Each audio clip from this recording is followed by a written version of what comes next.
Assalamualaikum warahmatullahi wabarakatuh.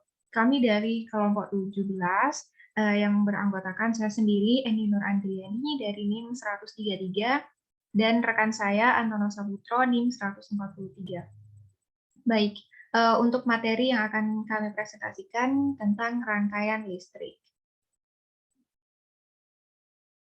Baik, rangkaian listrik di sini merupakan materi dari kelas 9 KD 3.5. Nah, yang akan kami bahas yaitu ada 4 poin. Yang pertama ada konsep rangkaian listrik, kedua ada energi dan daya listrik, ketiga ada sumber energi listrik dalam kehidupan sehari-hari, termasuk sumber energi listrik alternatif. Dan yang terakhir yaitu upaya menghemat energi listrik. Untuk mempersingkat waktu, saya serahkan kepada rekan saya untuk membahas poin pertama dan kedua. Dipersilahkan.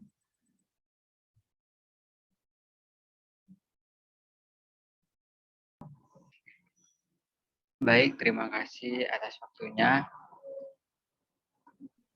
Di sini saya akan menjelaskan terkait dengan apa yang sudah disampaikan oleh saudara Eni sebelumnya.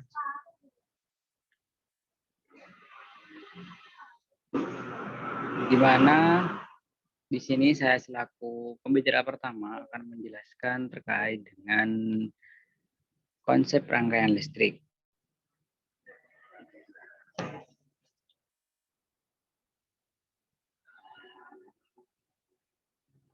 Pertama, kita akan membahas tentang definisi rangkaian listrik itu sendiri, di mana rangkaian listrik itu didefinisikan sebagai kumpulan elemen atau komponen listrik yang memiliki terminal atau kutub pada kedua ujungnya seperti resistor, induktor, kapasitor, dan sumber tegangan atau sumber arus yang dihubungkan dengan cara tertentu, baik seri atau paralel, yang memiliki paling sedikit satu lintasan tertutup.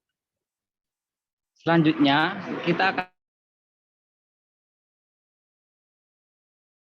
di mana besaran merupakan segala sesuatu yang dapat diukur atau dihitung, dinyatakan dengan angka atau nilai, dan setiap besaran pasti memiliki satuan. Sedangkan satuan dapat didefinisikan sebagai acuan yang digunakan untuk memisahkan kebenaran pengukuran atau sebagai pembanding dalam suatu pengukuran besaran. Satuan ini dalam bahasa Inggris sering disebut dengan unit. Selanjutnya kita akan membahas tentang arus listrik, di mana arus listrik merupakan perubahan kecepatan muatan terhadap waktu atau muatan yang mengalir dalam satuan waktu. Dengan kata lain, arus adalah muatan yang bergerak. Selama muatan tersebut bergerak, maka akan muncul arus. Namun jika muatan tersebut diam, maka arus pun juga menghilang. Selanjutnya ada tegangan. Tegangan atau benda potensial merupakan kerja yang dilakukan untuk menggerakkan satu muatan pada elemen atau komponen dari satu terminal atau kutub ke terminal kutub lainnya, atau pada kedua terminal atau kutub akan mempunyai beda potensial jika kita menggerakkan atau memindahkan muatan sebesar satu kolom dari satu terminal ke terminal lainnya.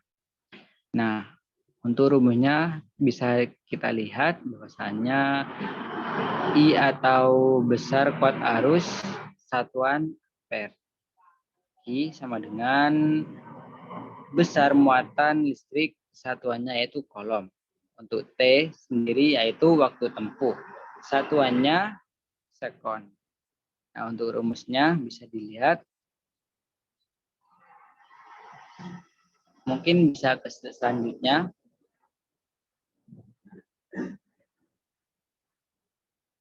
Selanjutnya kita akan membahas tentang besaran dan satuan kelistrikan, di mana Untuk besaran di sini ada tegangan dan untuk satuannya volt, sedangkan simbolnya yaitu V.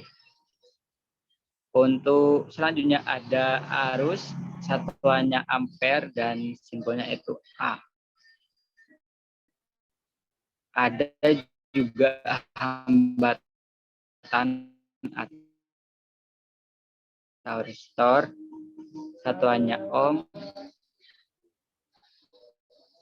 dan juga ada konduktansi, satuannya Siemens. Ada induktansi, satuannya Henry, dan juga ada daya listrik, satuannya watt. Ada impedansi, satuannya ohm. Ada frekuensi, satuannya hertz, dan energi, satuannya joule. Mungkin bisa ke slide selanjutnya, akan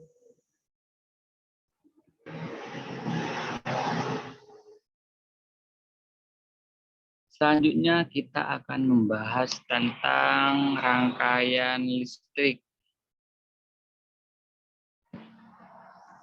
di mana untuk definisi dari rangkaian itu merupakan sambungan dari bermacam-macam elemen listrik pasif seperti resistor, kapasitor, induktor, transformator, sumber tegangan, sumber arus, dan saklar. Selanjutnya juga ada macam-macamnya. Untuk macamnya sendiri ada rangkaian seri, ada rangkaian paralel, dan juga ada rangkaian campuran.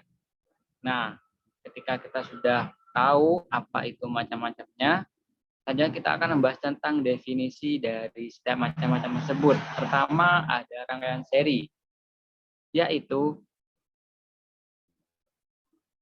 rangkaian seri merupakan rangkaian dua buah benda, resistor atau lebih yang disusun secara berurutan. Sedangkan paralel merupakan rangkaian dua buah resistor atau lebih yang disusun secara sejajar sehingga nilai hambatan totalnya menjadi lebih kecil dari nilai resistornya. Selanjutnya ada campuran, merupakan rangkaian seri paralel dan resistor. Merupakan gabungan antara rangkaian seri resistor dan rangkaian paralel resistor. Untuk gambar dan rumusnya bisa dilihat.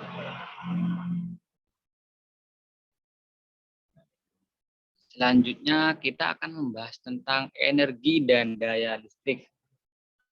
Pertama, kita akan membahas energi terlebih dahulu. Apa itu energi listrik? Energi listrik merupakan energi akhir yang dibutuhkan bagi peralatan listrik untuk menggerakkan motor, lampu penerangan, memanaskan, mendinginkan, ataupun menggerakkan kembali suatu peralatan mekanik untuk menghasilkan bentuk energi lainnya. Seperti yang kita tahu bahwasanya di dalam kehidupan energi listrik sangat kita butuhkan untuk menjalankan kehidupan sehari-hari. Nah, untuk daya listrik sendiri merupakan besarnya usaha yang dilakukan oleh sumber tegangan dalam diskon. Nah, untuk rumusnya bisa dilihat. Untuk keterangannya ada W, T. Untuk W yaitu usaha, T untuk waktu diskon, P daya satuannya joule atau watt.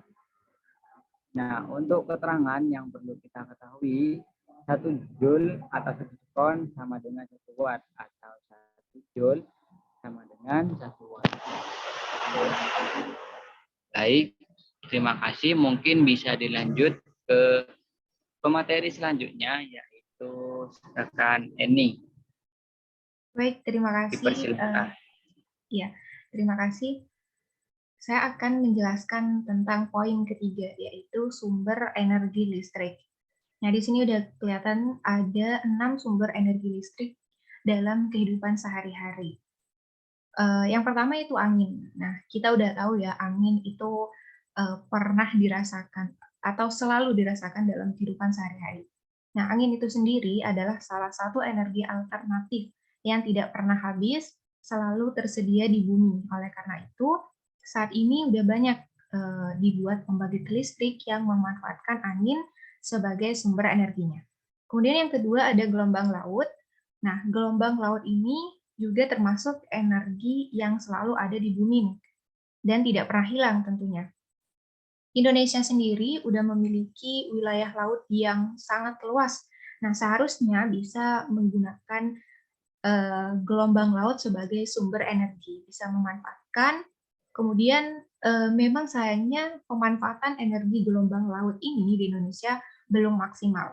Mungkin untuk teman-teman dan kita sama-sama bisa membuat semaksimal mungkin gelombang laut sebagai sumber energi listrik bagi negara kita. Kemudian yang ketiga ada matahari. Nah, matahari ini yang selalu ada dari pagi hingga sore. Dirasa sangat bermanfaat apabila dimanfaatkan juga sebagai sumber energi listrik. Pancaran panasnya dari sinar matahari dapat disimpan dan digunakan untuk kebutuhan listrik di masa sekarang. Yang keempat ada air. Nah, air juga memiliki jumlah ketersediaan yang banyak dan selalu ada, sehingga sangat sesuai untuk dimanfaatkan sebagai sumber energi penggerak listrik di bumi. Kemudian yang kelima ada biomasa. Biomasa ini berasal dari pelapukan organisme di bumi yang memiliki kandungan yang dapat digunakan sebagai sumber energi listrik yang dapat menunjang kehidupan manusia itu tentunya. Dan yang terakhir, sumber energi listrik dalam kehidupan sehari-hari yaitu panas bumi. Kandungan panas yang ada di dalam bumi adalah sumber energi terbesar dengan jumlah yang melimpah, sehingga dapat dimanfaatkan sebagai penggerak pembangkit listrik yang menunjang kehidupan di bumi. Kemudian ada sumber energi listrik alternatif. Jadi selain ada sumber energi listrik keenam tadi, alternatifnya juga yang dibikin oleh negara kita tentunya ada 4. Yang pertama yaitu pembangkit listrik tenaga angin. Nah, kita udah tahu ya, ini ada contoh gambarnya seperti ini. Pembangkit listrik tenaga angin adalah suatu pembangkit listrik yang menggunakan angin sebagai sumber energi untuk menghasilkan energi listrik.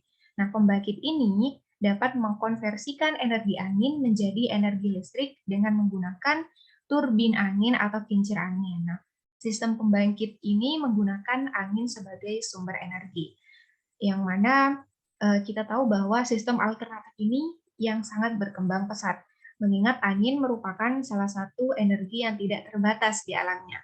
Contohnya udah banyak ya, ada di NTT misalnya, terus ada di kawasan Pantai Bantul, dan sebagainya. Kemudian yang kedua, yaitu pembangkit listrik tenaga matahari. Wow, itu udah ada gambarnya, ada yang berbentuk parabola, ada yang berbentuk pipa, dan ada juga yang berbentuk datar. Nah, di Indonesia merupakan salah satu negara tropis. Sebagai negara tropis, Indonesia mempunyai potensi energi surya yang cukup besar, seperti pembangkit listrik tenaga matahari ini. Jadi, pembangkit listrik tenaga surya merupakan pembangkit listrik yang mengubah energi surya menjadi energi listrik, gitu tentunya. Nah, komponen yang penting dalam pembangkit listrik tenaga surya ini ada cermin, menara atau tower, dan mesin. Kemudian yang ketiga ada pembangkit listrik tenaga sampah. Setiap hari udah pasti tentunya kita menghasilkan sampah yang bertonton itu ya. Sampah merupakan suatu bahan yang terbuang atau dibuang dari sumber hasil aktivitas manusia maupun proses-proses alam yang tidak mempunyai nilai ekonomi. Kemudian di Indonesia sendiri membuat sumber energi listrik alternatif yaitu pembangkit listrik tenaga sampah. Nah, pembangkit listrik tenaga sampah merupakan pembangkit yang dapat membangkitkan tenaga listrik dengan memanfaatkan sampah sebagai bahan utamanya, baik dengan memanfaatkan sampah organik maupun anorganik. Di sini udah ada gambarnya proses dalam pembangkit listrik tenaga sampah. Kemudian yang terakhir, yaitu ada pembangkit listrik tenaga air. Ini udah juga banyak terkenal ya, PLTA. Suatu PLTA biasanya dibangun di dekat sebuah waduk tuh untuk atau sungai yang memiliki aliran air yang besar.